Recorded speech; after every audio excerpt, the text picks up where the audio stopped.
A local forecast.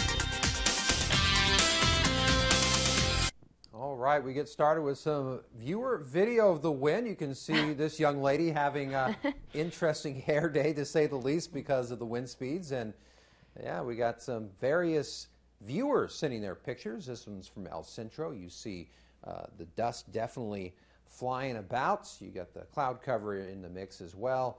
And of course, we've had wind gusts in the neighborhood of 33 to 43 miles per hour in all that process. So we want to thank all our viewers for sending those pictures our way. And if you have anything whatsoever you'd like to send to us, don't be shy, send it over. You never know, you just might see it on the air. Let's take a look at your RV World of Yuma Skycam, giving you a glimpse of the bright lights of the city of Yuma.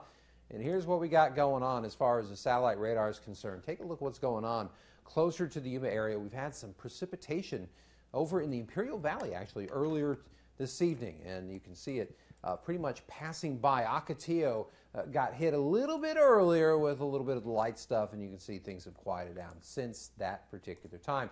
But we still have an advisory, believe it or not, at least to some regard. It's come to a conclusion along the I-8 corridor, but further to the north, we still got some of that business going on. So that's going to go until 2 a.m. Mountain Standard Time. So that's when it should wrap up in the overnight hours. And as you can see, we're still churning those winds in the neighborhood of 10 to 20, 25 miles an hour. Remember, we did get gusts up close to 45 miles an hour earlier today.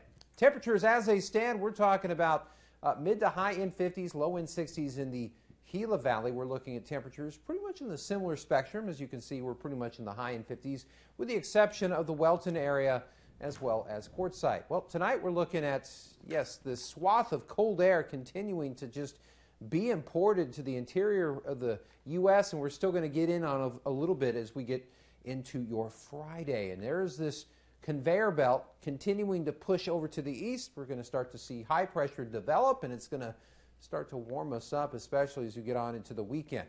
Your Metrocast, 54 degrees by 8 a.m. We'll be in the low-end 70s before we settle those temperatures down. Your air quality index brought to you by the Imperial County Air Pollution Control District.